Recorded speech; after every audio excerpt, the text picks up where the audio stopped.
O Por Dentro do Esporte entrevista de hoje tem a participação da Arlene Xavier, que participou de 25 edições da Superliga, tem aí uma carreira longa no vôlei e está aqui em Bauru agora, não está mais dentro da quadra, mas está ali do lado de fora, sempre apoiando as meninas. Também tem a participação do Rafael Antônio, do Francisco José aqui nesse Por Dentro do Esporte Entrevista. Olá, Arlene Xavier, é um grande prazer tê-la aqui com a gente, finalmente, né? Boa noite a todos, obrigado pelo convite. Para mim é uma satisfação poder estar participando. Confesso que eu já conheci o Rafael, né? Já tive o prazer de ser entrevistada por ele. E hoje, para mim, é muito gratificante por estar conhecendo você, Cristiane, e o meu amigo Francisco, que ficou caladinho aí, mas eu tenho certeza que são pessoas muito boas e conto sempre com vocês aí durante as transmissões dos jogos. E eu estou aqui à disposição de vocês. Até porque o Chico ficou caladinho, ele faz a primeira pergunta agora. Isso aí. Vamos aí, Chico. Muito obrigado, Rafael. Muito obrigado. Um grande abraço, Rafael, Cristiane, Arlene. É um prazer imenso. Você disse que conheci o Rafael, mas eu já tive o prazer de entrevistá-lo tanto aí em Bauru, e a minha alegria maior, sabe, Arlene? Você não vai se lembrar, mas em 95, na temporada 94, 95, eu trabalhava na Rádio Atlântica do Guarujá. Nós tínhamos uma equipe, eu, Pedro Ferreira, seu amigo, e nós tivemos a alegria de cobrir tanto o Paulista de 94, 95, como também depois a Superliga. E eu estava, estou tendo uma alegria muito grande, e até eu fui buscar meus arquivos aqui, que eu tenho arquivos daquela época, tinha mais, até mais uns cupins aqui na minha casa, fizeram o favor de pedir um pouco. Mas eu estava aqui olhando, né, o técnico daquela equipe 94, 95 era o Cláudio Lopes Pinheiro.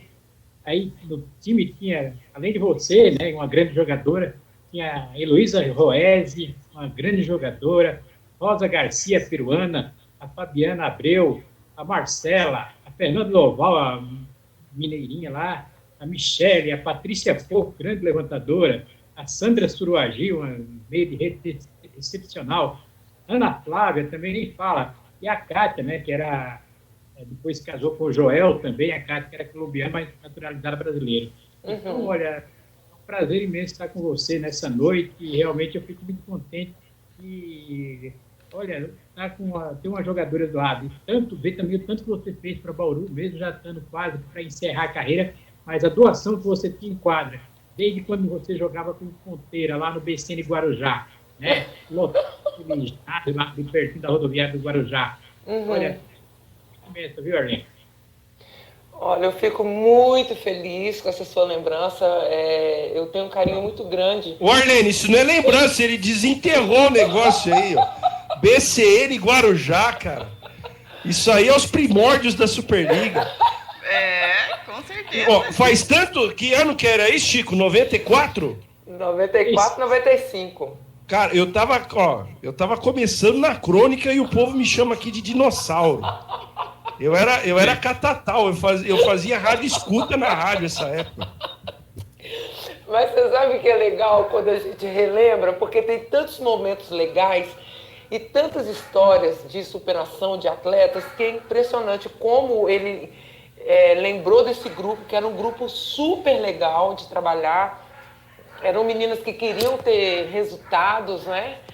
E assim, o mais legal é que a gente conseguiu alcançar alguns objetivos, entendeu? Infelizmente não conquistamos aquele ano a Superliga, mas fizemos a final. A gente perdeu a Fernanda Doval, ela torceu o joelho nas quartas de final da Superliga daquele ano.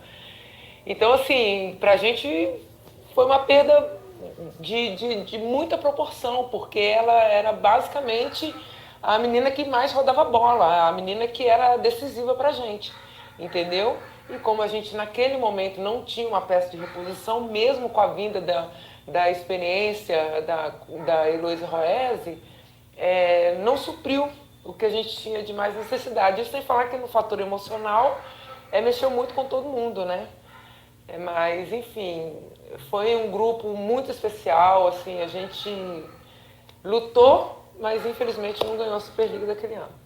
Você consegue lembrar, Arlene, você consegue lembrar todas as equipes que você passou nessa trajetória? Consigo. Eu vou falar o nome do técnico e a equipe, pode ser? Opa! À vontade. Manda ver. Ó, desde que eu comecei com o Gilson Monte Pilão, né, de bairro. Aí depois eu fui treinar com Moisés Batista, que era do Alco Filipenses. Depois eu fui para Betim com Wesley. Depois eu fui para o Minas com o Pacome. Depois saiu o Pacome, entrou o Cebola. Depois eu saí do Cebola. Eu fui para o Guarujá, que eu comecei a trabalhar com o Enio. Depois entrou o Cláudio Pinheiro. No ano seguinte já era o Cláudio Pinheiro. Aí depois saí de lá, eu fui para o Pinheiros trabalhar com a Ari, fiquei 3 temporadas. Depois eu saí do Pinheiros, eu fui para o BCN Osasco, trabalhei com o Sérgio Negrão 1 ano. Depois eu fui para o Flamengo, trabalhei com o Luiz Omar de Moura, onde a gente foi campeão da Superliga. Tem uma história fantástica desse título que é espetacular, me marcou muito. Depois eu voltei para o BCN Osasco com o Zé Roberto. Aí fiquei 2 temporadas lá, aí fomos campeãs da Superliga na temporada 2002-2003. Depois eu fui para o Minas com o Rizola e depois veio o Chico no meio da temporada. Depois eu saí, voltei para o BCN com o Zé Roberto. Depois foi com o Paulo Coco, também aí já era a Finasa, né? Aí voltei para Finasa com o Zé, continuei com o Paulo Coco. Depois eu continuei mais 1 ano com o Luiz Omar. Depois eu fui para o Pinheiros com o Marco Vieck. Depois, no ano seguinte, fiquei no Pinheiros com o Paulo Coco. Depois, no ano seguinte, eu fui para o Praia Clube. Depois do Praia Clube, eu fui para o Praia Clube e joguei com o Spencer. Depois do Praia Clube, eu fui para o Mackenzie. Aí joguei no Mackenzie com o Piscinin. Depois eu voltei para o Praia Clube com o Spencer, fiquei mais 2 anos. Depois eu fui para o Minas, joguei 1 ano lá. Depois eu saí do Minas, aí eu fui para São José. Depois de São José eu fui para Cascavel. Depois de Cascavel eu vim para cá. Cascavel eu fiquei com o Fernando Bonato. O Minas eu estava com o Marco Queiroga. Aí eu vim para Bauru, aí vim trabalhar com o Marcos Kivieck e com o Fabiano. Aí no ano seguinte começou o Fabiano, depois entrou o Fernando Bonato. Aí no ano seguinte veio o Anderson, que já se transformou em SESI. Aí depois disso eu saí das quadras. Olha, Você tem uma super memória, né? Meu amigo, eu confesso pra você que eu fiquei imaginando agora uma maratona, assim, ó. sim. Mas nesse meio aí entre o Praia Clube, na segunda vez que você passou lá, teve um comercial também. De onde era o comercial? Então, o comercial, porque assim, nesse intervalo que o pessoal fica de férias e tal, tem um campeonato em Belo Horizonte. Aí entra o Minas, que é tipo o Metropolitano, que eles falam, é o GIME, que abrange as equipes que são inscritas na federação. E eu fui convidada por um amigo para jogar com ele. Aí eu meio que fazia uma pré-temporada lá, entendeu? Aí eu fiz essa pré-temporada com o comercial, foi muito bom, porque você reaprende algumas coisas, né? Uma delas é entender que você precisa ter um respeito com as pessoas que estão do seu lado, até porque tecnicamente o nível é um pouco mais baixo, mas você aprende a respeitar isso, né? E depois disso aí, comercial, cara, eu tenho um carinho muito grande por aquele time, porque a gente se divertia, sabe? A responsabilidade era zero, porque ninguém ganhava nada, e era mais por diversão mesmo, sabe? E depois, nesse intervalo do Praia Clube, que eu joguei foi por causa desse campeonato que o Marco Queiroga me convidou para poder ir jogar no Minas, que entrou o comercial na história, entendeu? Porque se falando de Superliga, eu citei todos os nomes. E o Gilson, mão de pilão, foi realmente seu grande incentivador ali em 87 no Filipense? Foi em 88, né? Eu fiz um teste, antes disso, eu fui tentar fazer um teste no Minas, e acabou que não deu certo. E aí, em 88, eu fiz o teste lá no Alco Filipense. Que aí, lá como eles não tinham muitos critérios, a gente virava o ano jogando, treinando, fazendo tudo. E aí, foi quando eu fui para lá. Entendeu? Ô Arlene, me explica uma coisa. O que acontece em Belo Horizonte que o povo adora vôlei? O vôlei é um esporte muito querido no Brasil inteiro e hoje é consolidado o segundo esporte do país. Mas é uma coisa muito legal. A primeira vez que eu fui em Belo Horizonte a trabalho, não foi nem um jogo de vôlei, foi um jogo de basquete. Aí eu lembro que no dia que eu fui, eu comprei um jornal e aquilo me chamou a atenção a tal ponto que eu guardei até hoje. Porque normalmente os jornais são 90% de futebol e se tiver um espaço e alguma outra modalidade esportiva tiver na cidade, fica assim, ó, no rodapé do jornal uma notinha. Mas lá em Belo Horizonte é muito legal, porque tem lá a página do Atlético, tem a página do Cruzeiro, mas tem uma página para falar de vôlei, cara. Eu queria entender como que esse povo em BH por que esse povo em BH é tão apaixonado por vôlei. Você é de BH mesmo ou você é do interior de Minas? Então, eu nasci em Belo Horizonte, registrada em Contagem, para você ter ideia. Eu nasci exatamente na divisa de Belo Horizonte com Contagem. O cartório mais próximo ficava em Contagem, então eu fui registrada nesse cartório. Bom, mas enfim, o que Só para o pessoal de casa entender, Contagem BH é que nem aqui em São Paulo, por exemplo, Bauru e Osasco, Bauru não, São Paulo e Osasco são cidades emendadas. Exatamente. Não tem uma parte da rua é uma cidade, se passou o farol já é a outra. Exatamente, é tipo isso. Eu moro exatamente nessa divisa aí. Bom, o que eu acredito é que por muito tempo, tanto o Atlético, o América como o Cruzeiro não estavam tendo bons resultados no futebol. E foi quando deu aquele boom do tricampeonato brasileiro lá com o Pelé, no Minas, vocês se lembram. E aí o pessoal, as torcidas organizadas começaram a apoiar o vôlei, entendeu? Então isso foi virando uma coisa tão grande que quando se deu conta o vôlei tinha virado a segunda paixão de Minas, entendeu? Antigamente eu costumava dizer que o Minas era o único clube no Brasil que conseguia fazer com que duas torcidas adversárias torcessem pelo mesmo clube. Que no caso, porque nessa fase aí de 92, 93 era impressionante. Tinha um lado que era só cruzeirense, do outro lado era só atleticano, era muito louco. Então, assim, foi numa fase que realmente os clubes de futebol de Minas estavam em baixa. E o vôlei estava em ascensão, porque já veio com o tricampeonato do Minas, depois logo em seguida, com a entrada do Cebola, a gente meio que mudou um pouco a estratégia do voleibol, passando em 3, uma coisa muito louca. A gente conseguiu, em 3 anos, 3 feitos que o Minas não conseguia há muitos anos.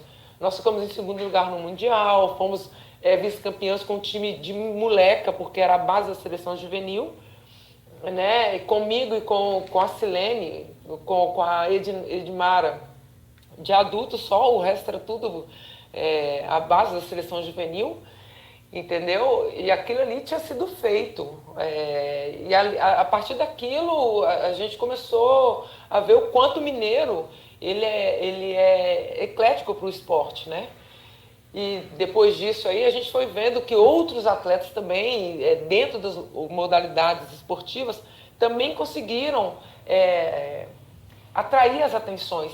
Porque foi o ano que o Rogério Romero ganhou medalha, foi o ano que uma outra nadadora do Minas também explodiu. Então, assim, a década de 90 foi uma explosão de talentos em Minas, e aonde eu acho que o pessoal começou a olhar para outros esportes, sabe? E o vôlei, graças a Deus, foi agraciado sendo o segundo esporte, não só em Minas, mas hoje no Brasil, né?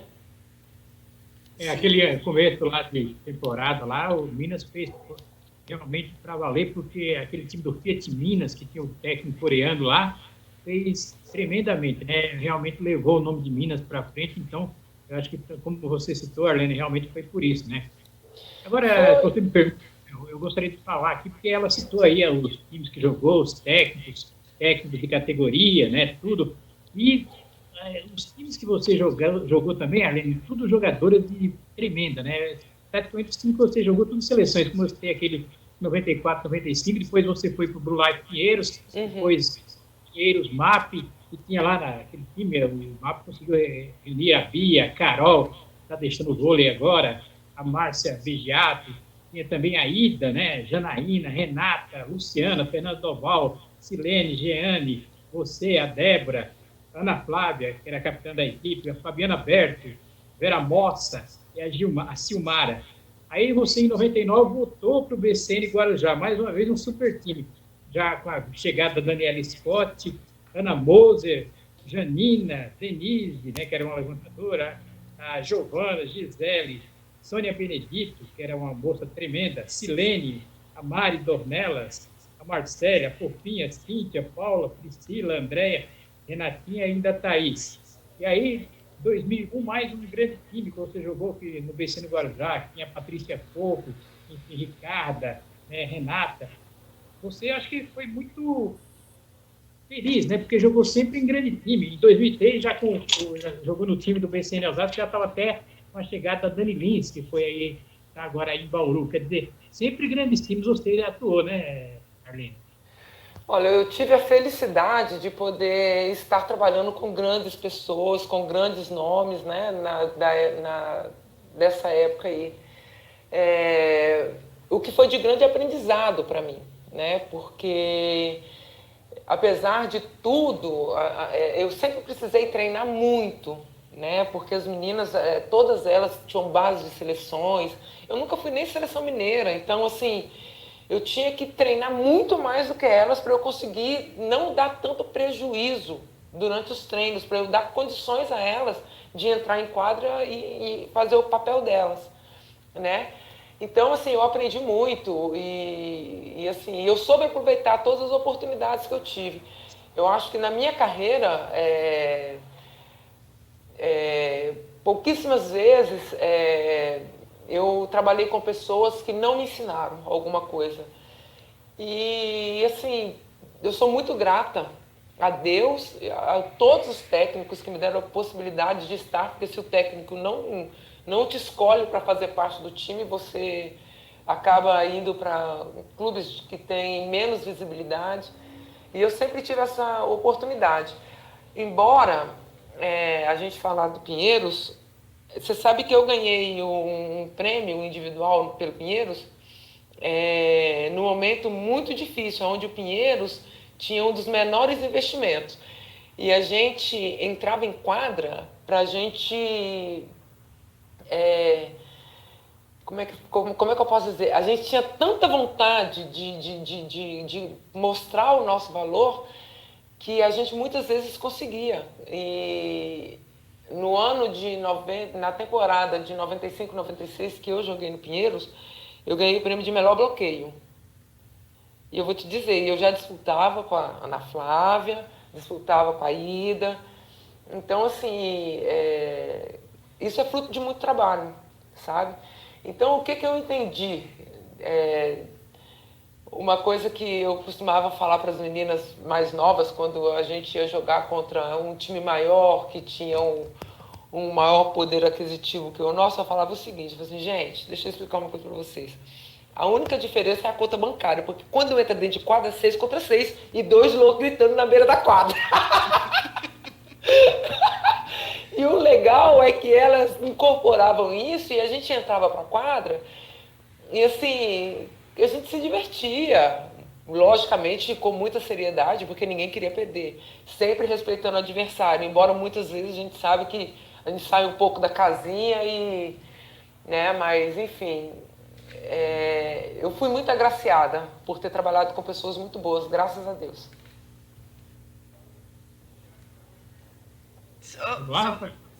O seu microfone está desligado, Rafael. Eita, Lele. Então fala você, Cristiane. Conversa comigo. Então, eu queria saber como que você surgiu esse interesse pelo vôlei, como que você teve esse primeiro contato com o esporte? Então, porque na nossa geração, né, Rafael, Chiquinho, a gente já fazia educação física na escola. Eu estou citando os dois porque eu sei que você é mais novinha, né? Ah, engano seu! Eu sou mais velha que o Rafael, acredita?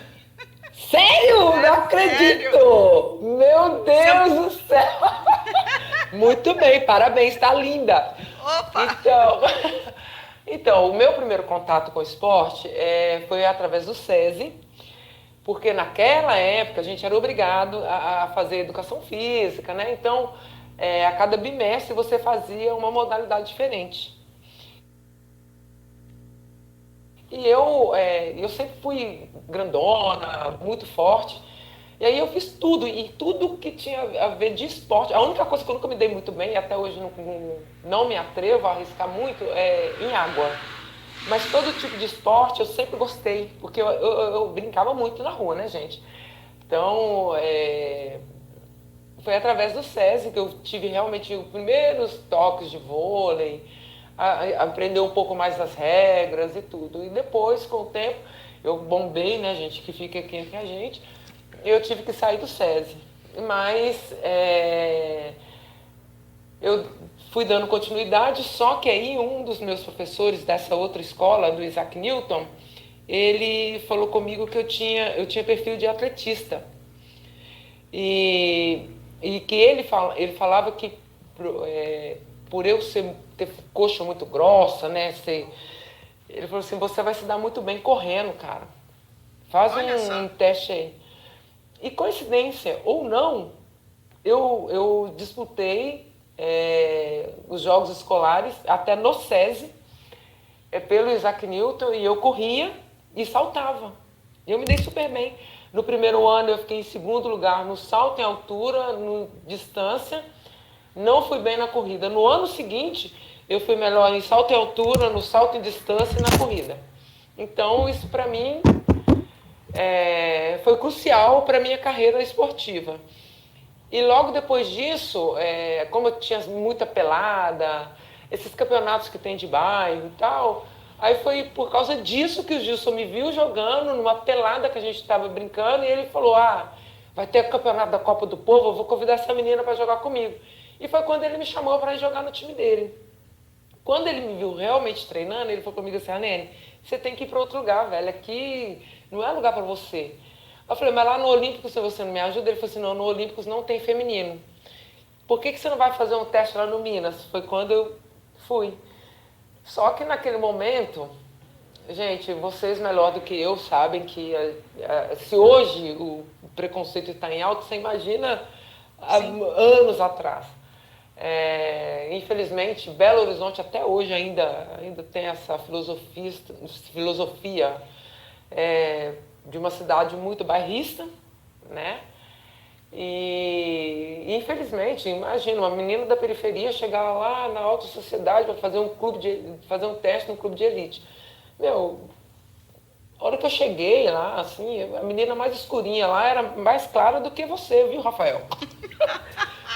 Todas as meninas de cabelo liso, eu lá com meu cabelo batidinho, tipo estilo Michael Jackson, que era na época aí. Eu não vou ficar citando nomes, mas o treinador lá da categoria, no caso, virou para mim e falou comigo que para eu ficar eu tinha que ser muito melhor do que as meninas que estavam lá. Gente, eu nunca tinha treinado. Uma coisa é você treinar na escola, você aprende o básico. Outra coisa é você ter nível para entrar para fazer um teste. Naquele momento eu fiquei muito frustrada, chateada, chorei horrores com minha mãe, né? Porque minha mãe sempre me apoiava. E então eu chorei demais. Aí eu virei para ela falou comigo assim, eu me lembro até hoje, falou assim, minha filha, vamos fazer então o que seu pai falou, né? Vamos estudar e trabalhar para você ajudar a gente, né? A pagar as contas de casa. Você sabe que a gente está num momento complicado e tal. Bom, mas enfim. E aí, no ano seguinte, é que eu fui para o Alto Filipenses, que foi em 88. Eu lembro até hoje o dia que eu cheguei lá. Gente, foi muito engraçado. Eu- Vocês acreditam que eu fui fazer o teste numa quadra de cimento toda esburacada? Gente, hoje... Normal! Normal? Se tratando de Brasil, é normal. Menino, um sol rachando. Sabe aquela rede com aquele cabo de aço assim, que você vê que tem lugares que já tá puída? Se você atacasse e encostasse naquilo, você pegava gangrena.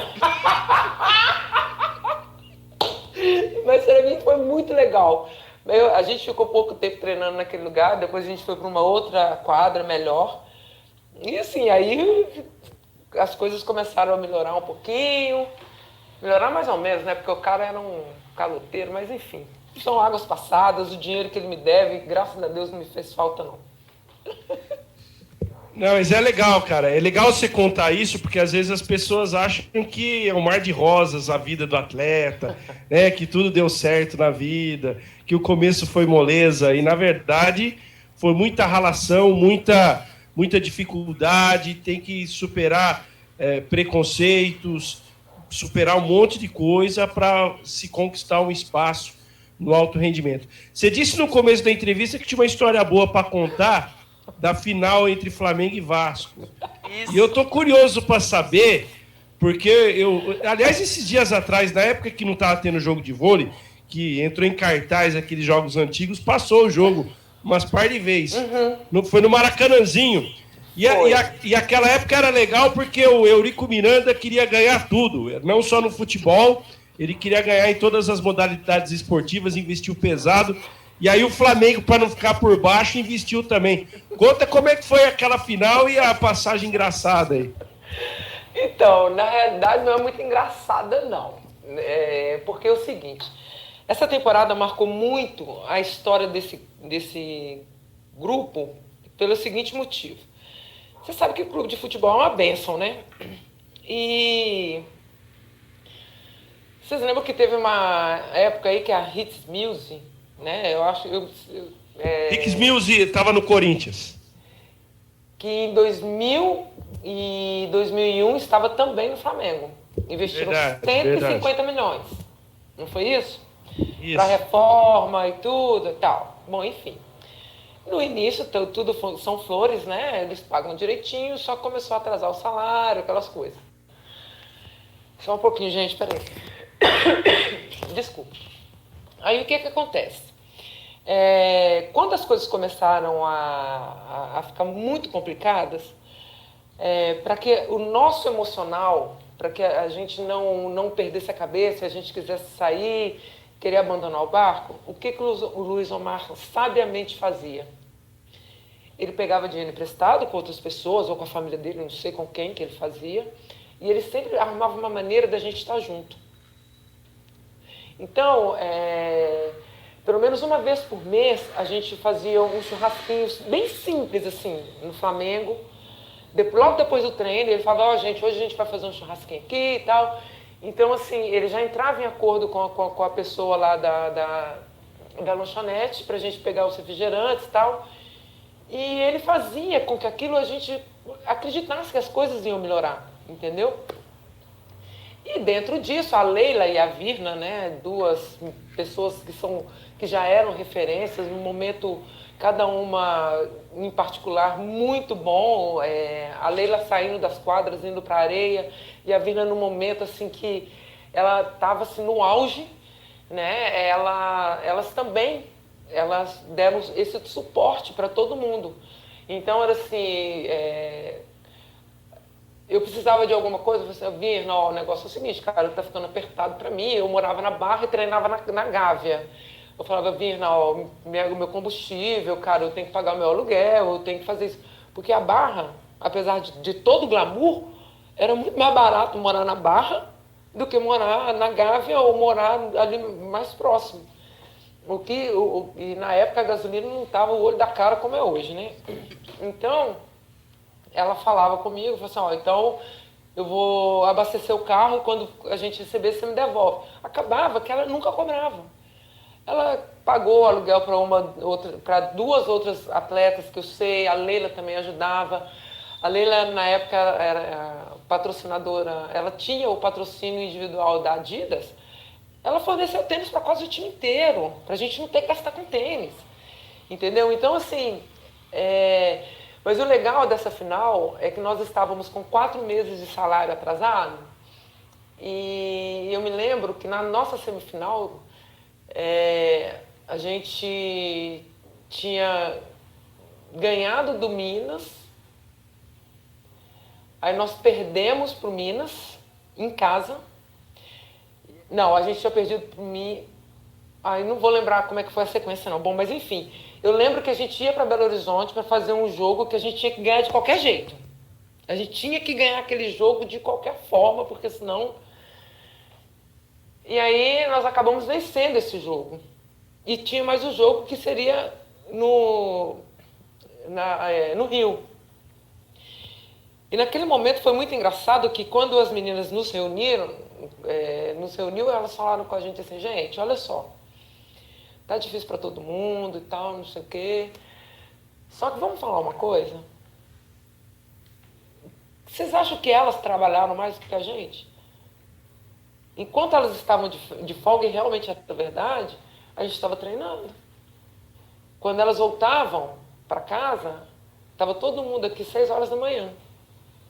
Acordando 6 horas, estava todo mundo ali correndo, estava todo mundo se dedicando.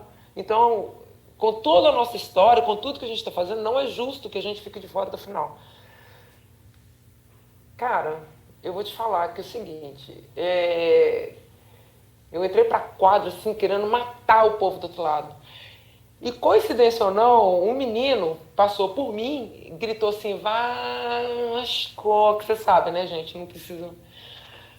Eu virei para ele e falei assim, não, eu não sou Vasco, eu sou Flamengo. E saí. A torcida do Minas pegou no meu pé o tempo inteiro. Ganhamos o jogo e tal, graças a Deus. E quando eu fui cumprimentar minha família, um outro torcedor virou e falou comigo assim, nós vamos ganhar no Rio. Aí eu virei e falei assim, nossa, que legal, mas você precisa ir lá pro Rio, então torcer, né? E saí, dei as costas pro cara. Meu, esse menino não queria me bater? Meu irmão já desceu querendo dar voador e todo mundo, o que tá acontecendo? Aí deu aquele bafafá, beleza, ficou a turma do deixar disso, o pessoal do Minas, da torcida do Minas, falou com o cara que eu não podia fazer aquilo comigo, porque primeiro que eu nunca desrespeitei nenhum torcedor, né? E a torcida inteira ficou brava com o cara, né? Eu falei, nossa, que bom, né, ser querida, né? Mas enfim, uma coisa é você estar jogando, outra coisa é você sair de lá e demonstrar um respeito pelas pessoas que estão ali prestigiando o espetáculo. E eu fiquei muito agradecida. Acabou que a gente voltou para o Rio, nós ganhamos do Minas de 3-0, rapidinho. A torcida do Minas primeiro me xingou até. Aí depois eu fui lá conversar com eles. Aí o menino virou e falou assim, nossa, Arlene, eu não sabia que era assim. Eu falei assim, não, meu querido, pelo amor de Deus, eu nunca fiz isso, eu jamais faria isso com vocês e tal. E foi super legal, que acabou que essa torcida do Minas, organizada, foi para a final do Vasco. Que nessa final, no último jogo do Vasco, a gente estava ganhando o quarto set, eu acho que de 21-15, tomou uma virada, eu já estava chorando. Eu ia pro saco, ai meu Deus, eu vou ganhar a Superliga. Já estava chorando. Nós tomamos uma virada. O povo a torcida do Vasco, quase da metade já tinha ido embora. De repente, quando empatou o jogo, o ginásio lotou de novo. Assim, você olhava aquela torcida gritando e começou a gritar Flamengo, Urubu come carniça, um monte de coisa. Acabou que a gente ganhou, né? E graças a Deus vocês sabem que eu fiz os 3 últimos pontos. 1 de ataque, 2 de bloqueio. E assim, gente, ali naquele momento passou tanta coisa na nossa cabeça que assim, com tudo que estava acontecendo, vendo a despedida da Leila, a Virna no comando do time, a força que o Luiz Omar fez para o time se manter junto, para o time se manter firme, cara. Eu acho que hoje, provavelmente, a única pessoa assim, que eu falo, né, que realmente conseguiu, né, fazer isso, embora tenha outras histórias, outros relatos também, através do Bernardo, né, que está sempre chegando aí com o time de terceiro, quarto investimento. Mas, assim, esse ano, para mim, foi muito marcante por causa disso. Mas de engraçado, o que teve foi essa de estar chorando já, comemorando o título e ver que quase não deu certo, entendeu? Mas de resto, foi a nossa união que mais marcou mesmo. Bom, vocês conseguiram receber depois da Rick Smirch ou vocês tiveram que entrar na justiça? Como é que foi essa novela aí? Eu tô na justiça até hoje, né? O Flamengo até hoje não me pagou, né? Eu acho que agora é confiar muito no meu advogado, que eu acho que é uma pessoa extremamente íntegra, sempre me posicionou de todas as situações, né? E acima de tudo é Deus, cara, porque eu tenho certeza que não são todas as diretorias de futebol que agem de má fé. Eu tenho certeza que tem muitas pessoas boas trabalhando não só no futebol, mas em todos os esportes. Mas, infelizmente, se tratando de determinados clubes, a gente tem que pensar duas vezes. Porque, infelizmente, eu tenho isso comigo, que, infelizmente, o Flamengo é um clube que não honra o compromisso. A instituição Flamengo é maravilhosa, mas existem pessoas de má índole que usam o nome desta instituição. Exatamente. Obrigado pela correção.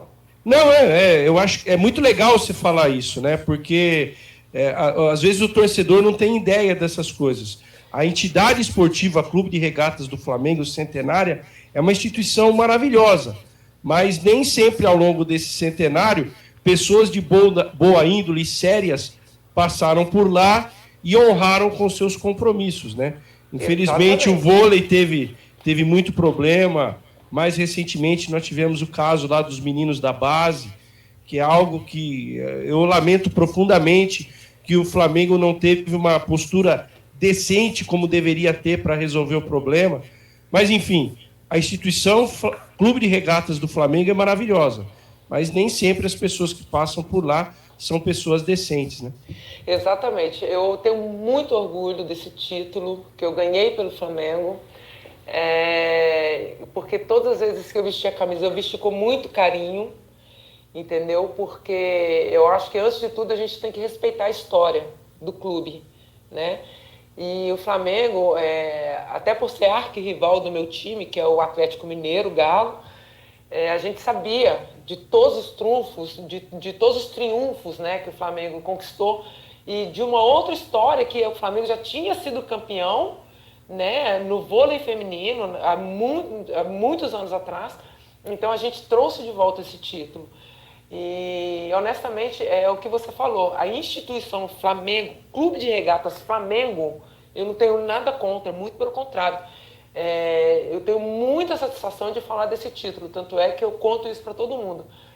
Mas as pessoas que naquele momento estavam na direção realmente pisaram na bola, e não foi só comigo, entendeu? E eu acredito que muitos outros funcionários haja visto aí que uma das coisas que o meu advogado sempre me chamou a atenção é que, infelizmente, o Flamengo é um dos clubes que mais tem processo trabalhista. Então, para mim, eu seria só mais uma na fila, entendeu? Mas, enfim, que Deus abençoe aí, que tudo dê certo, né? E vamos ver até quando se eu consigo receber em vida, né?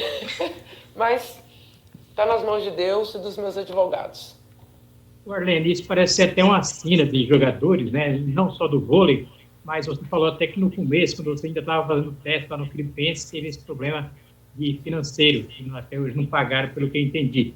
E aí você vai para um time como o Flamengo, um projeto como era, você tem aqui os grandes times que você jogou, as grandes jogadores, e o Flamengo não era diferente, né? Com Leila, Virna, então, e você. Aí acontece isso.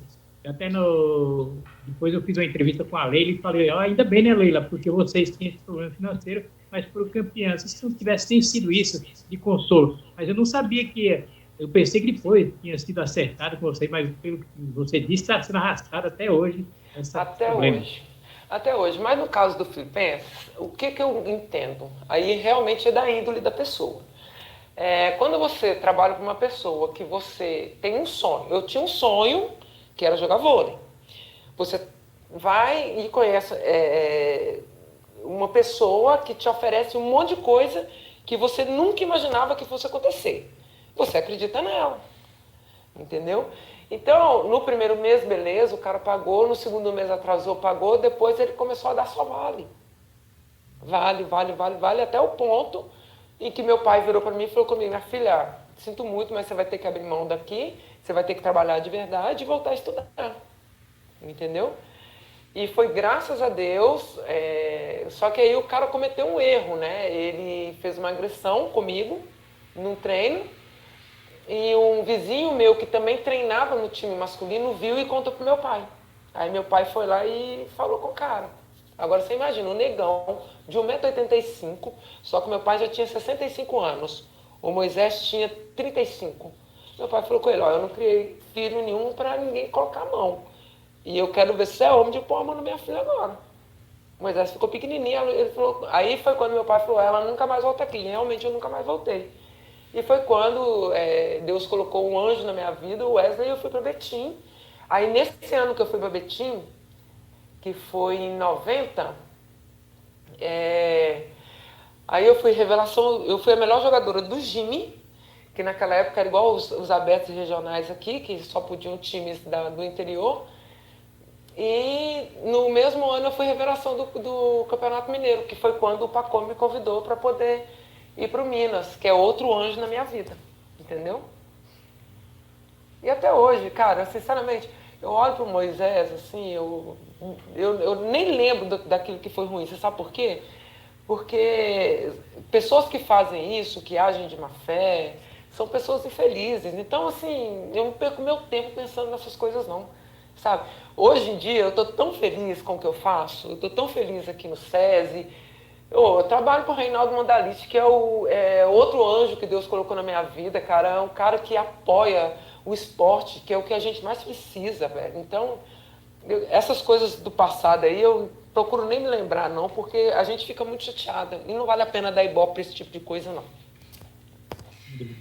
É isso aí. Então, conta pra gente, então, um momento assim, feliz, né? Um momento de superação que você teve aí, pra gente dar uma aliviada, né? Porque a gente sabe que esse problema todo, né, com o esporte aí, pra maioria dos atletas, ele existe.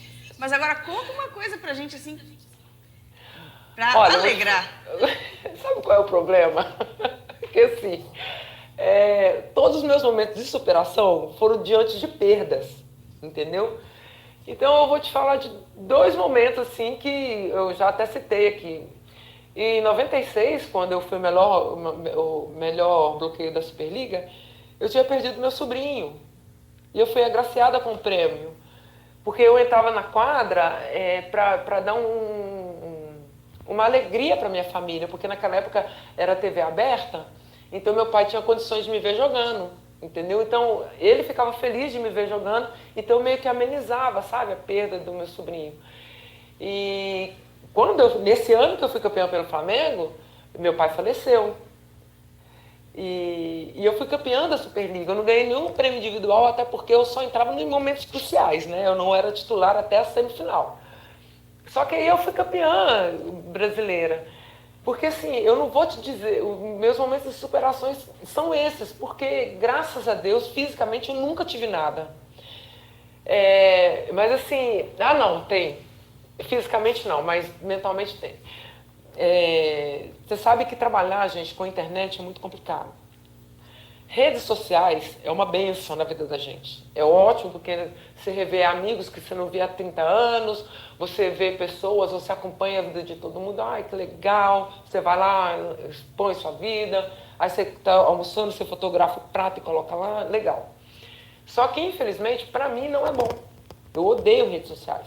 Tanto é que eu não tenho Facebook, não tenho Instagram, não tenho Twitter, não tenho nada. Por quê? Em 2007, eu vi uma postagem no Orkut e aquela postagem me custou uma final de uma Superliga. E aquela postagem, gente, assim, foi de uma maldade tão grande porque eu sabia que tinham pessoas do vôlei envolvidas, entendeu? Pessoas que conheciam a minha história, pessoas que sabiam de tudo que tinha acontecido e foram incapazes de falar alguma coisa. Eu tinha feito um peeling no rosto e a menina queimou meu rosto inteiro. E fizeram um tópico na época do Orkut lá, a cara da Arlene. Mas inventaram tanta coisa, falaram que eu estava com câncer, falaram um monte de coisas assim, absurdas naquele momento. E assim, para mim foi muito difícil, porque eu vi isso, a merda foi que se eu tivesse visto isso depois da final, tudo bem. Só que eu vi antes. O que aconteceu? Te abalou, né? Demais, demais, porque você não imagina aquilo. Aí, quanto mais eu me convenço, né, de que não, eu tenho que acreditar no ser humano, eu vejo a maldade das pessoas. E aquilo mexeu tanto comigo, no meu emocional, que eu não consegui dormir à noite. No dia seguinte, eu tinha uma final para fazer às 10 horas da manhã, transmitida pela Globo, rede TV aberta. Eu não conseguia jogar, eu não conseguia andar dentro da quadra. Eu tomei 8 aces. Eu perdi uma final de Superliga. Eu assumi, eu não tenho problema em assumir meus erros. Entendeu? Só que aquilo me custou várias coisas. O salário caiu pela metade, os clubes pensavam 2 vezes antes de me contratar. Eu tive um outro episódio, depois eu entrei em depressão, que eu nem sabia que eu estava com depressão, porque eu nunca passou pela minha cabeça isso. Mas enfim, confesso a vocês, hoje eu falo abertamente disso. Eu faço terapia até hoje. Mas assim, confesso a vocês, gente, que cada vez que eu entrava na quadra, no jogo, eu olhava pro placar, se tivesse no 20, eu falava, caramba, meu Deus, mas vambora, vamos lá.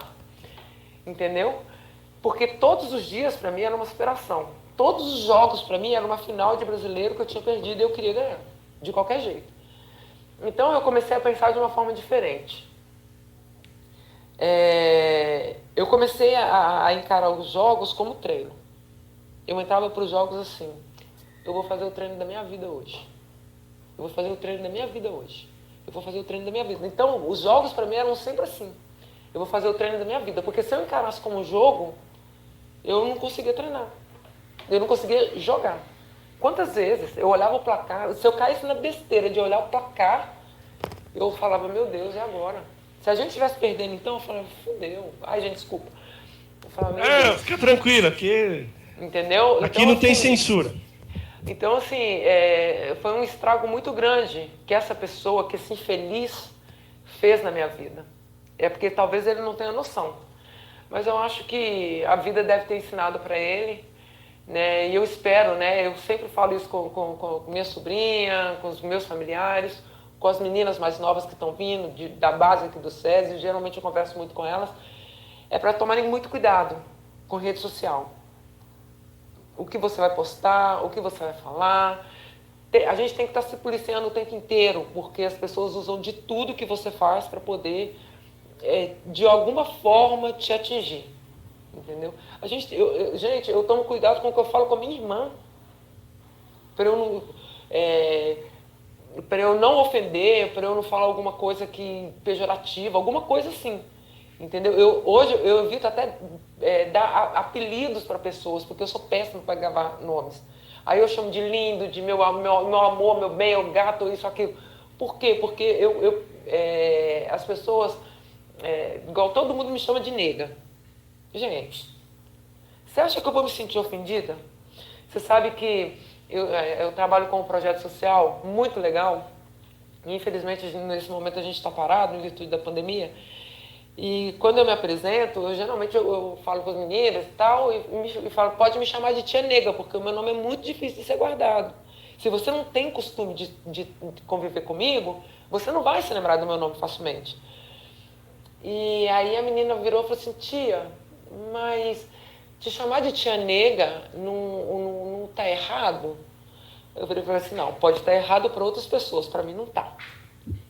Entendeu? Então, assim, eu procuro me policiar muito para eu não ofender outras pessoas, para eu não usar situações para denegrir ninguém, porque é muito complicado.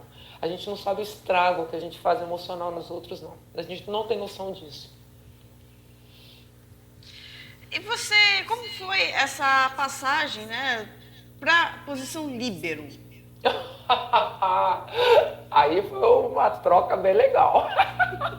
O que aconteceu foi o seguinte, em 2001, 2002, que foi quando eu voltei para o BCN Osasco, o Zé Roberto, ele já tinha duas líberos, né? Que no caso era a Verê, que era uma menina da nossa base lá, e a Ricarda. Só que o seguinte, nós tínhamos um campeonato Grand Prix que as meninas, a Ricarda teve uma contratura muito séria na coxa e a Verediana, ela tinha um problema sério de coluna e ela atacou uma fase desse Grand Prix. E aí o Zé virou e disse, Arlene, joga de líbero pra mim. Eu falei, tá bom, jogo de líbero, só que com uma condição, eu quero atacar normal na rede, pra eu sentir o jogo, né? Que o atacante tem dessa, né? Você vai lá, você dá pra baixo na bola, assim, aí você já acha que você vai ganhar o jogo ali no ataque de rede, que antigamente se ganhava. Dependendo do ataque de rede, minha filha, o outro time já entrava amarelo dentro de quadra. Eu sei porque eu passei por isso. E aí, menina, ele deixava, no finalzinho ali eu fazia um pouquinho de defesa e tal, e como eu fui muito bem nessa fase, ele começou a pensar assim, eu já estava meio que ficando pequena para as centrais, só que era campeonato Grand Prix em andamento, Paulista em andamento, então foi aquela confusão, enfim, as meninas voltaram, eu voltei para a minha posição de origem, que era central. Só que na Superliga nós tivemos o mesmo problema. A Ricarda se machucou de novo e a Verê, ela teve uma torção, eu não lembro direito, não sei se foi de joelho, o que aconteceu, que a Verê não conseguiu jogar. O Zé olhou para mim e falou assim, Arlene, vai de líbero. E aí ele já vinha conversando comigo, Arlene, joga de líbero, você vai se dar bem, as meninas estão vindo dando por cima, já estava chegando aí Thaís e Fabizona. Eu falei com ele, tá bom, eu aceito o desafio, mas eu quero continuar atacando a rede. Eu era a única líbero que ia fazer aquecimento de rede normal, que não ia aquecer passe, não ia aquecer nada. Fiz isso depois de velho, nem antes tivesse continuado atacando. E aí, cara, e graças a essa mudança de posição é que eu tive a possibilidade de vestir a camiseta da Seleção Brasileira aos 32 anos de idade. E para mim, assim, foi maravilhoso, né, gente? Então, eu sou muito grata ao Zé Roberto pela persistência dele de me fazer mudar e também de ter acreditado no Zé Elias, que ele falava comigo assim, Arlene, se você jogar de líbero, você vai prolongar a sua carreira. Porque você, como central, você vai jogar aí até a próxima temporada, no máximo mais 2. Agora, como líbero, não, você pode jogar até 35, 36. E na época, a Ana Maria Volpone tinha 38 anos. Eu falei, se eu for jogar de líbero, eu vou bater o recorde da Ana Maria Volpone. Aí eu só joguei 11 anos a mais que ela, mas tudo bem. Você bateu e ainda agora precisa ser batida, né? Exatamente. Eu comentei sobre isso com a Jussiele. Eu falei assim, Jussi, tá na hora de você bater meu recorde. Ela, não dou conta não. Não quero não, você vai ser única. É como dizem no atletismo, né? Subir o sarrafo. Tipo isso. Mas ela falou que não dá conta não, que ela já tá no processo de querer aposentar também. Ô Arlene, a última pergunta da minha parte. Você já citou com muito carinho 2 treinadores na entrevista. O Luiz Omar, até pelo poder dele de conseguir manter o grupo focado no objetivo, mesmo com tantos problemas. E o Zé Roberto, que foi fundamental na tua carreira, inclusive na seleção, te permitindo jogar na seleção. Vou fazer a pergunta que não é muito fácil, não. Qual foi o maior técnico, na sua opinião, que você trabalhou? Ou os profissionais, porque, na verdade, cada técnico tem uma característica. Tem o cara que é melhor no aspecto tático, técnico, tem o outro que trabalha melhor no aspecto psicológico. Eu queria que você falasse dos grandes profissionais que passaram na tua carreira. Olha, sem dúvida nenhuma, o Zé Roberto.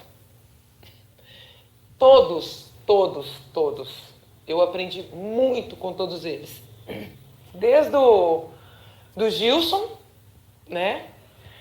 Até o Anderson na minha última temporada. Porque todos eles têm alguma coisa para te passar, para te ensinar. Mas o Zé Roberto, a gente tem uma outra história, né? Então, assim, é impossível eu não falar do Zé com esse respeito, com esse carinho, com um amor, né, muito grande por tudo que ele fez por mim como atleta, como pessoa também, porque a gente aprende. Mas, assim, se eu conseguir chegar e conquistar algumas coisas através da seleção, através do voleibol, eu devo muito ao Zé Roberto. Muito, muito, muito. Eu falo do Zé da mesma forma que hoje eu falo do Reinaldo Mandalite. Eu sei que não tem nada a ver, mas é que, assim, o Reinaldo Mandalite, ele me deu a possibilidade de estar aqui como jogador e hoje ele me abre a porta para continuar dentro do vôlei, né?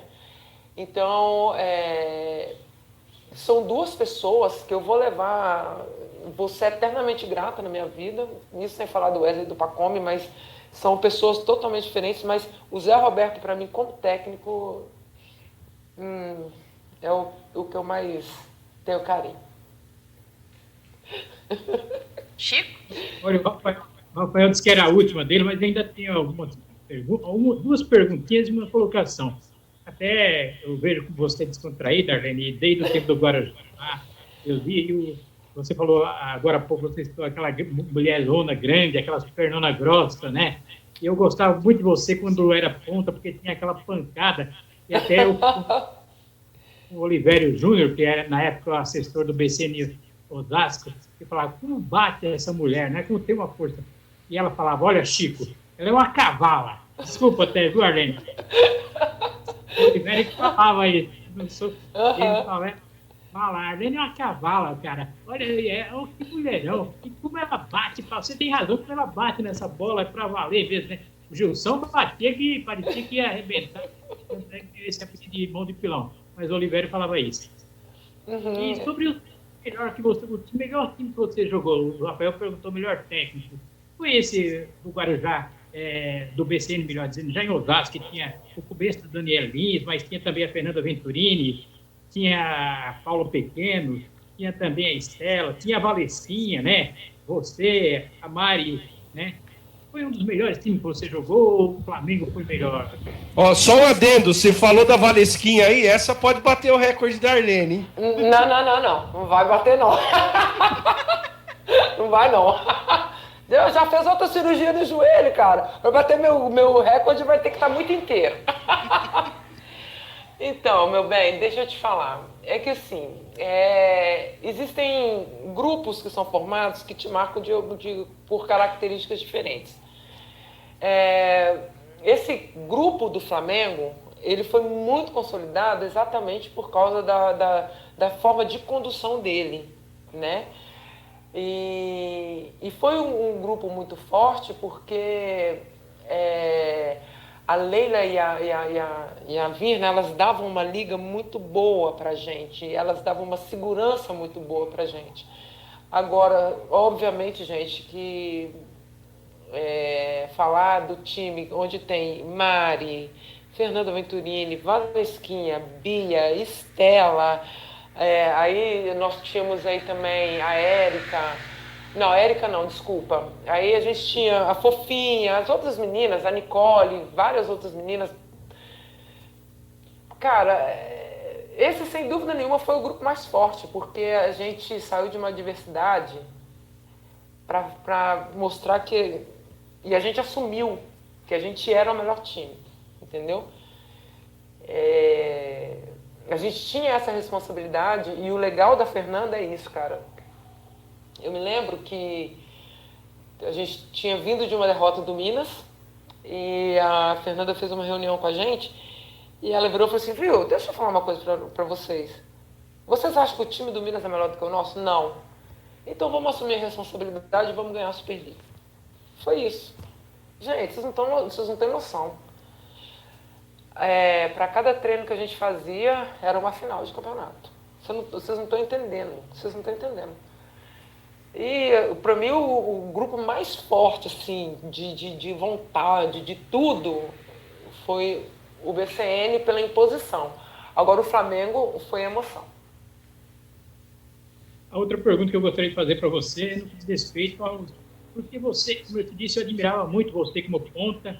Como meio de rede, confesso que eu acompanhei muito você, mas os melhores prêmios, a melhor condição foi como líbero, né? Porque você já falou do melhor bloqueio que você tinha conseguido com o Pinheiros, no Live Pinheiros 97. Uhum. Você também ganhou o melhor líbero na Superliga 2001-2002 pelo BCN. Melhor defesa você conseguiu pelo BCN na 2002-2003, depois 2003-2004 pelo MRV Minas, e depois você voltando lá, aí já não era mais BCN, era final do Vasco, em 2005-2006. E pela seleção brasileira você foi 3 vezes melhor líbero. Em 2003, na Copa do Mundo do Japão, depois lá na Reggio Calabria, na Itália, você ganhou também melhor líbero do Grand Prix de 2006, e também o Grand Prix, a Copa Pan-Americana, lá dizendo, Porto Rico, em 2006. Você também ganhou o melhor líbero, quer dizer, como líbero, o seu auge, né? Exatamente. É por isso que eu sou Santos muito... Zé Roberto! Por isso mesmo, Rafa, eu sou super grata ao Zé por toda essa instrução, e eu vou te falar que ele teve muito trabalho comigo, viu, gente? Porque eu era muito resistente, mas ele me treinava. Agora, tem uma pessoa em especial que eu não posso deixar passar. Ele é Paulo Rogério, famoso Paulão aqui com a gente. Todos esses, tirando do MRV Minas, em todas as outras conquistas minhas individuais, o Paulão me ajudou. Em todos os treinos. Todos. Então, é outro também que eu tenho um carinho imenso. Ele é meu irmão. E hoje eu trabalho com ele novamente. Mas é isso que eu ia te dizer. E é legal, cara, você falar essas coisas, né? A gente, às vezes, eu tenho até comentado muito isso, da importância do Zé hoje no contexto do vôlei feminino brasileiro. Não é porque ele é o técnico da seleção. Ele poderia estar numa zona de conforto, só treinar a seleção brasileira, ou então treinar a seleção brasileira, pegar um time cheio de medalhona e ficar brigando por título de Superliga.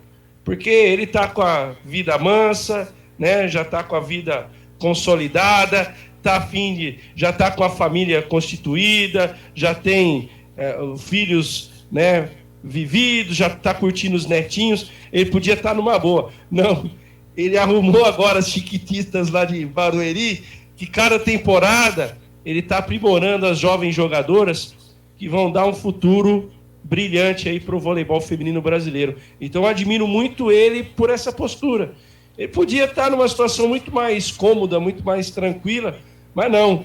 Ele pega jovens atletas, começa a lapidar, algumas já saíram inclusive de Barueri, estão jogando em grandes equipes, e nessa temporada de novo, né? Ele voltou a formar, voltou a lapidar. Então, acho muito legal esse papel que ele faz hoje, esse serviço que ele presta ao voleibol feminino brasileiro. Eu concordo contigo, viu? E vou te falar, você sabe que eu acho que até para o Zé Roberto, como técnico, foi show de bola. Porque há muito tempo eu não via o Zé com aquele semblante tranquilo, como ele está nos jogos. O time pode estar tomando um pau, ele vai lá e chama a atenção da menina, mas o que ele fala com ela, ele instrui ela de uma maneira de pai, como pai. E fazia tempo que eu não vi o Zé com essa postura. E eu acho que está sendo muito gratificante para ele. E para nós, como defensores do vôlei, né? Está sendo muito legal o trabalho do Zé lá. Estou adorando. Ô, Rafael, só para terminar também da minha parte, agora para terminar mesmo, é uma colocação que para mim foi um dos fatos que eu mais fiquei assim contente. Morri de dar risada, porque foi na decisão do Campeonato Paulista 94, né? O primeiro jogo foi no Guarujá. Pô, mas você tá na Fitalínico hoje, hein, cara? Você vai derrubar você, eu, Arlene, aqui, ó. Você tá lembrando coisas de 94, 96. Molecada que assiste a gente não era nem nascido, cara. Já chama a gente de dinossauro. Adoro. Eu tava lá, testemunho ocular dos jogos, eu trabalhava na Rádio Atlântica, lá do Guarujá, então eu estava lá. E aí, naquele tempo, o Pereira ainda não tinha, Rafael, o Cristiano Pereira não tinha ainda inventado o Golden Set. A final era em jogos mesmo. E aí, o primeiro jogo no BCN Guarujá, lá no ginásio, o BCN ganhou. E aí, o segundo jogo foi num domingo à tarde, lá em Sorocaba, no Gualberto Moreira, um calor tremendo que, olha, tá louco, viu? E aí, se o BCN ganhasse, era campeão. Aí, o BCN perdeu para o Leite Moça, aí tinha que ter um terceiro jogo. Só que o pessoal do Leite Moça, na época, nem pensou em comemorar a vitória. Eles só pensaram que o BCN Guarujá não tinha reservado hotel, né? Então eles falaram, esse pessoal veio aí de empinado, aí de papo empinado, porque nem reservou hotel e tal. E o Enio Figueiredo, que era o supervisor, eu pensava em reservar hotel, eu queria sair daqui campeão. E nós morremos da risada. Eu, o outro colega meu lá, o Pedro Ferreira, todo mundo morrendo da risada, porque o Enio Figueiredo falou assim, esses caras estão pensando em hotel. Eu não pensava em hotel nada, eu com esse timão que eu tenho, ia reservar hotel. E deixa eu te contar, você sabe que depois dessa final a gente saiu escoltado, né? Nós saímos escoltados lá de Sorocaba, porque a gente ganhou lá dentro, né? E começamos a fazer festa.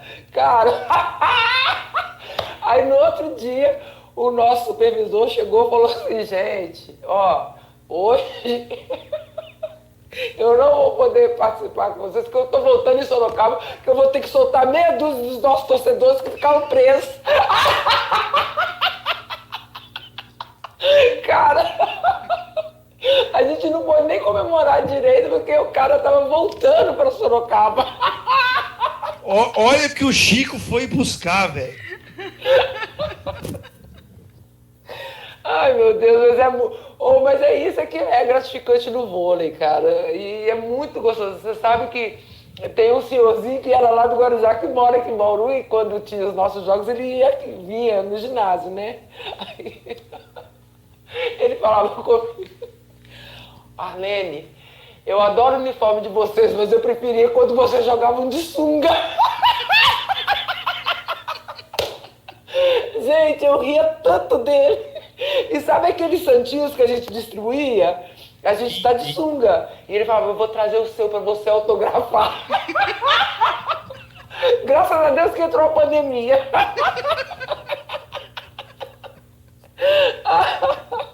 Ai, meu Deus. Eu tive a felicidade. Eu tive a felicidade de testemunho ocular dessa época aí. Chicão, você é um dinossauro. Você é um dinossauro. Ô Chico, deixa eu só te perguntar uma coisa. Você não era daqueles radialistas que ficavam sentados na zona de saque, não, né? Pra ficar vendo a bundinha.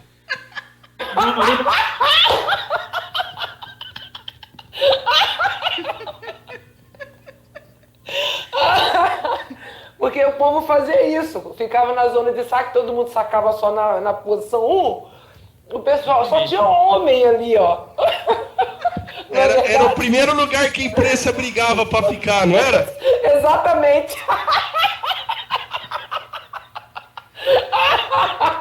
Os caras saíam no tapa. Pois é, gente. Oh, meu Deus. Mas, ô Chico, você não respondeu. Você ficava lá? Simplesmente não. Porque, infelizmente, eu não ficava, porque naquela época, como a gente estava na Rádio Atlântica, por exemplo, o Pedro Ferreira que fazia mais a reportagem, mas depois você, como ele disse que é seu amigo, você pode falar com ele que é lá do Jornal do Vôlei agora também, você pode perguntar para ele. Eu estava mais no Guarujá, eu fazia mais o plantão, né? Mas eu sempre estava lá tal, e assim, esse de Sorocaba eu estava lá em quadro, tudo, né? Então é assim, mas não, eu não fiquei nessa posição não, viu? Perdeu a oportunidade.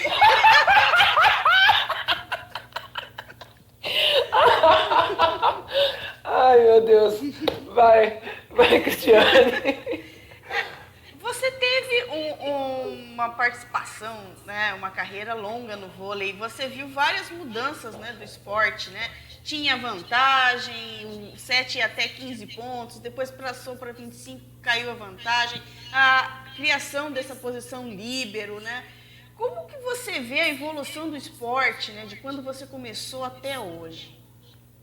Olha, eu acho que dentro do esporte foi super benéfico a retirada aí da vantagem, porque tinham jogos de 3 sets que duravam 2 horas, 2 horas e meia, né? Você imagina hoje se tivesse vantagem com desafio. O jogo Meu começa às Deus! 9. Aí a gente tinha que levar colchão pra panela, porque o jogo ia começar às 9h30 da noite e terminar às 5 da manhã. Tipo isso, seria isso mesmo. Porque no masculino já houve situações, até na época, quem fazia era aquele menino que sofreu um acidente de carro. Marco Antônio? Não, um outro, um antigão aí. Ele até fazia nossos jogos também, lá do vôlei, lá. Ai, gente, eu não vou lembrar o nome dele agora, não. Ele comentava, tiveram jogos de 4 horas na televisão. 4 horas. O jogo começava 7 horas da noite e terminava 11 horas. Entendeu? Então, assim, no masculino, né? No feminino era um pouco mais rápido. Mas essa evolução foi muito benéfica, até porque deu condição de um desgaste menor dos atletas. Mas o que eu achei legal é que tudo acompanhou. Nós tivemos a retirada da vantagem, nós melhoramos os nossos critérios físicos, porque antigamente você tinha que correr 20 minutos todos os dias para dar conta de segurar as 4 horas ou 3 horas, porque a gente treinava 3 horas pela manhã, 3 horas à tarde. Então, assim, tudo evoluiu e tudo foi foi se adaptando à exigência do voleibol. Hoje o voleibol está muito mais rápido, né? O biotipo das atletas também estão mudando. Você pode ver hoje na Europa, as meninas são todas longilíneas, né? E muito habilidosas, um pouco menos ali na função de defesa, passe, mas elas têm muita habilidade de ataque e uma boa visão de bloqueio. Então, estão jogando com velocidade, né? Que hoje eu realmente só serviria para jogar de líbero, porque para um atacante com o meu porte físico eu iria cansar muito mais rápido do que uma Gabi, por exemplo, né? A Gabi que hoje está aí em Osasco. É uma menina que você vê, ela tem o biotipo perfeito para o voleibol. A nossa preparação física hoje é toda voltada especificamente para determinadas situações de jogo. Nossos fisioterapeutas hoje estudam exatamente para cada coisa específica. Então, assim, é muito legal isso, né?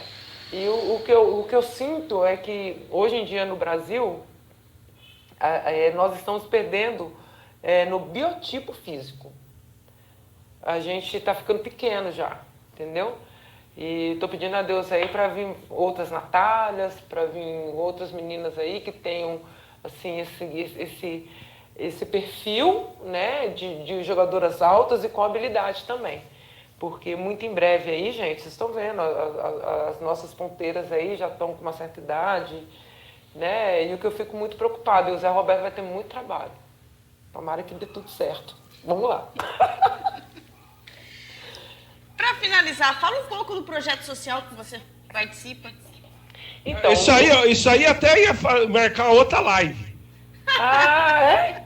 Então, não, eu vou começar hoje e termino na próxima. Beleza, quando voltar o projeto social, nós vamos fazer uma nova. Isso. Beleza, então provavelmente, assim, lá para o mês de julho, se tudo der certo. Então, o meu projeto social, ele é da Associação Vôlei Bauru. É um projeto que a gente abrange crianças carentes, né? Nós temos como parceiros o SESI e o Basquete Bauru, o Bauru Basquete, né? Que nos auxiliam aí com os termos técnicos, né? Dando treinamento para os nossos professores. E assim, a gente tenta detectar alguns talentos, né? Dentro disso aí, porque o nosso intuito além de tudo, é tirar as crianças da rua, dar a possibilidade a eles de ingressarem no esporte, né? E tendo possibilidade de ter algum atleta, de ter alguma revelação, a gente indica aí para esses nossos 2 parceiros, né? Mas infelizmente a gente não conseguiu dar prosseguimento por causa da pandemia, porque quando a gente estava finalizando o projeto, veio esse Covid-19 e a gente teve que adiar os nossos planos para os nossos atletas, para os nossos alunos. E é isso que a gente mais quer, é conciliar aí educação e esporte, porque a gente sabe que é o melhor caminho a se seguir. Exatamente. Rafael, só uma perguntinha, rapidíssima, essa rapidíssima. Você tem que pedir autorização para a Cristiane, ela que é dona do programa. Eu tô que nem você aqui, bedelho também. Tem para você, mas tem para ela. Arlene, por exemplo, aquele time 95, você tem contato com alguma dessas jogadoras ainda? Por exemplo, a Heloísa Roésia, a Marcela, a Fernanda Loval, você tem contato com esse pessoal? Eles estão bem? Só com a Heloísa Roésia que não, mas todas as outras, eu não vou dizer que todos os dias a gente se fala, mas sempre que é uma data importante assim, pra gente, aniversário, ou alguma... De repente a gente, vamos combinar de se encontrar em algum lugar. Principalmente quando tem umas 4 ou 5 num próximo, assim, em São Paulo. Aí a Catinha mora em São Bernardo, a outra que mora lá em Osasco. Eu que vou em Osasco direto, aí a gente combina de se encontrar. Mas eu tenho contato sim. Eu só não tenho contato da Fabiana, porque faz anos que ela... Eu acho que ela saiu até do Brasil. Mas a Marcela eu tenho contato, com a Rosa Garcia eu tenho contato, com a Catinha, tenho contato com a Leila, com a Virna, com a Ilma, com a Ana Flávia. Eu fico imaginando as resenhas. Olha, o que elas devem falar de repórter que ficava ali, ó, no canto da quadra olhando a sunga delas. Deve ser uma grandeza. Não é só isso, o problema eram as perguntas. Você não tá entendendo? Gente, você sabe que a gente, quando mora na praia, fica bronzeada, né? Eu acho que o Chico vai lembrar desse repórter que eu vou falar. Um baixinho careca, eu não lembro de que rádio que ele era. Aí tô eu lá jogando e tal, não sei o que, acabou o jogo. Aí ele veio me perguntar, eu já tinha entrevistado, na época era o Wendel Figueiredo. Aí ele queria entrevistar não sei quem, só que eu saí primeiro. Aí ele veio conversar comigo. Ele virou e falou comigo assim, Arlene, posso te perguntar uma coisa? Eu falei assim, claro. Todos os dias você vai à praia? Eu falei, por quê? Ele falou assim, não, por causa do seu bronze, você sabe que pelo tamanho da sua sunga dá pra ver a marca do seu biquíni. Ô, gente, eu falei pra ele, eu falei com esse não é possível, que a minha sunga tá tão cavada. E eu lembro, até a Marcela falava assim comigo, isso aqui tá achando que sunga é fio dental, ué? Gente, mas eu não sabia onde enfiar a minha cara, eu fiquei com vergonha, fiquei sem graça. E a Marcela ficava me zoando, porque a gente ia na praia junto. Você sabe de quem que eu tô falando, ô Chiquinho? Eu não lembro o nome dele.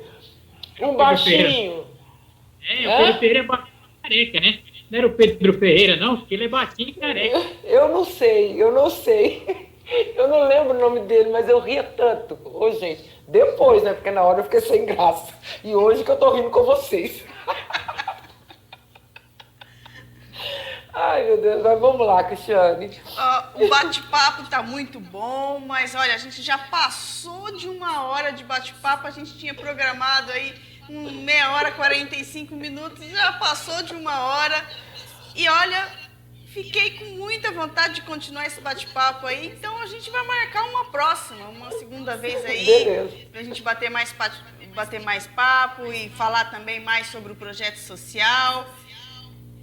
Então, eu quero muito agradecer aí você dispor do seu tempo. Eu sei que você acabou de sair do treinamento lá com a equipe e aí dispondo do seu tempo aqui pra gente. Muito obrigada. Parabéns pela carreira que você teve.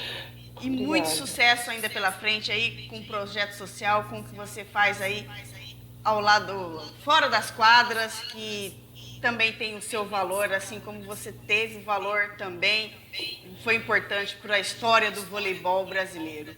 Obrigada, um beijo, quero agradecer ao Chico, agradecer ao Rafael também, que acompanharam, que participaram aqui com a gente desse bate-papo super descontraído aqui. E eu quero pedir para você que está aí nos assistindo, curta, compartilhe, deixe seu like aí no vídeo, se inscreva no nosso canal. Vai ter uma próxima edição do Por Dentro do Esporte Entrevista aqui com a Arlene, pode ficar tranquilo. E logo mais a gente também traz outras personalidades do esporte aqui no canal do Jornada Esportiva no YouTube.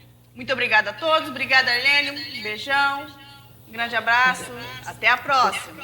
Beijo, Cristiano, obrigado pela oportunidade. Galera, quero mandar um beijão para a nossa nação voleibolística e que em breve a gente possa se encontrar nas quadras. Um beijo e torçam pelo SESI. Um abraço. Outro, tchau.